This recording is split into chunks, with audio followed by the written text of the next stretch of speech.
بسم اللہ الرحمن الرحیم الحمد للہ رب العالمین والصلاة والسلام علی رسولہ الکریم وعلی آلہ واصحابہ اجمعین اشہد ان لا الہ الا اللہ وحدہ لا شریک لہ واشہد ان محمدا عبدہ ورسولہ۔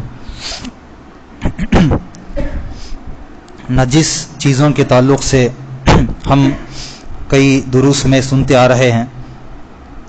پچھلے دروس میں جو چیزیں نجس کے تعلق سے گزریں ان میں سے انسان کا پیشاب اور پاخانہ، مزی اور ودی، اور پھر اسی طرح کل کے درس میں بات آئی تھی کہ وہ جانور جو نہیں کھائے جاتے، جن کا کھانا حرام ہے، ان کا گوبر اور پیشاب ناپاک ہے۔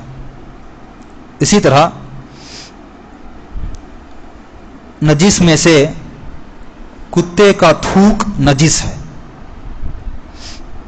جیسا کہ اللہ کے رسول صلی اللہ علیہ وسلم نے ارشاد فرمایا اذا ولغ الكلب في اناء احدكم فليغسله 7 مرات اولاهن بالتراب۔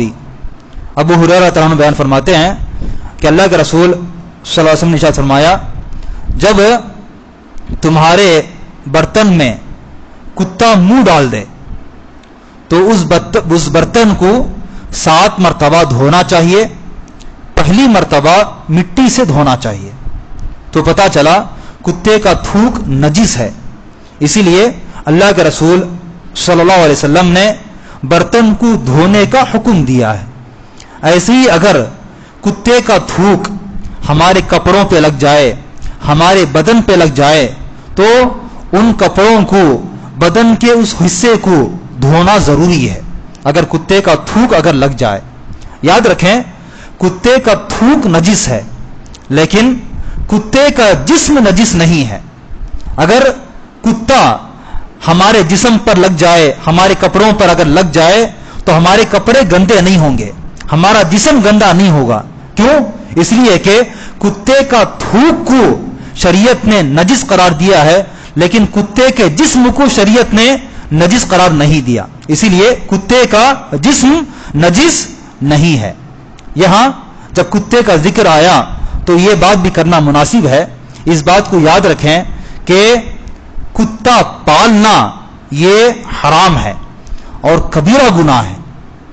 آج کل بہت سارے لوگ فیشن کے نام پر بڑے قیمتی کتے پالتے ہیں، غیر تو پالتے ہی ہیں اور غیروں کا دیکھا دیکھی بہت سارے مسلمانوں کے گھرانوں میں بھی کتا پالا جاتا ہے، فیشن کے نام پر اور دکھلاوے کے نام پر، دیکھنے میں خوبصورت کتے لگتے ہیں اس کے نام پر کتے پالے جاتے ہیں۔ یاد رکھیں کتا پالنا کبیرہ گناہ ہے۔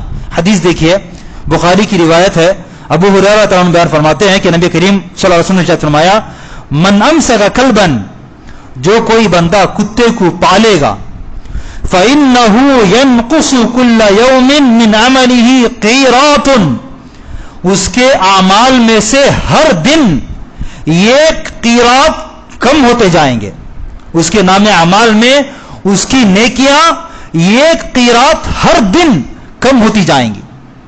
یہ قیرات کیا ہے؟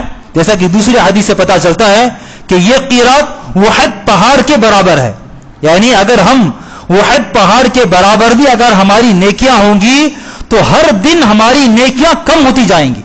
اور بعض روایتوں میں نبی کریم صلی اللہ علیہ وسلم کی جو الفاظ ہیں وہ 2 قیرات کے ہیں۔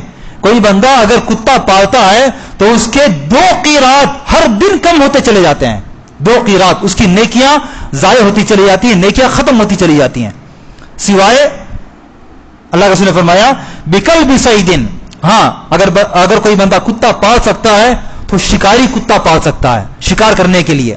اور اسی طرح ولا ماشیۃ، ایک آدمی اپنے کھیتی کی دیکھ بھالی کے لیے، اپنے مویشیوں کی دیکھ بھالی کے لیے، اپنے جانوروں کی دیکھ بھالی کے لیے کتا پالنا ہے، پال سکتا ہے، لیکن فیشن کے نام پر یا کوئی اور مقصد سے اگر کتا پالنا ہے، پالنے کی ہرگز اجازت نہیں ہے۔ ایک اور حدیث دیکھیے، نبی کریم صلی اللہ علیہ وسلم نے ارشاد فرمایا کہ ان الملائکۃ لا تدخل بیتا فی کلب ولا صورۃ، فرشتے اس گھر میں داخل نہیں ہوتے جس گھر میں کتا ہوتا ہے یا جس گھر میں تصویر ہوتی ہے۔ جس گھر میں تصویر ہوتی ہے یا جس گھر میں کتا ہوتا ہے اس گھر میں رحمت کے فرشتے، برکت کے فرشتے داخل نہیں ہوتے. اتنی بڑی وعیدیں ہیں. تو اسی لیے کتا پالنا حرام ہے، کتا نہیں پالنا چاہیے. اور کتا کا تھوک نجس ہے. اگر کسی کے برتن میں یا کسی کے کپڑوں پہ اگر کتے کا تھوک لگ جاتا ہے یا کتا منہ ڈال دیتا ہے تو اس برتن کو 7 مرتبہ دھونا ضروری ہے، جن میں سے 1 مرتبہ مٹی سے دھلنا ضروری ہے. مٹی سے دھلنا ضروری ہے. یہاں تک کہ اس کا بدل صابن ہے یا دوسری کوئی بھی چیزیں ہیں بدل نہیں ہو سکتی. مٹی سے دھلنا ضروری ہے جیسا کہ علماء نے بیان کیا ہے. ہاں اگر مٹی ملنا ناممکن ہے، جو کہ لا محال ہے، ایسا ہونا ممکن نہیں ہے، لیکن اگر بالفرض کسی کو مٹی میسر نہیں ہے، ایسا بندہ اگر صابن سے دھونا ہے تو اس کے لیے اجازت ہے، ورنہ مٹی سے دھونا ضروری ہے. تو کتے کا تھوک بھی نجس ہے. اللہ عالم. اللہ تعالیٰ سے دعا ہے کہ اللہ تعالیٰ تمام لوگوں کو ہر حرام کاموں سے بچنے کی ہمیں توفیق عطا فرمائے. آمین. ربنا تقبل منا انک انت السمیع العلیم وتب علینا انک انت التواب الرحیم.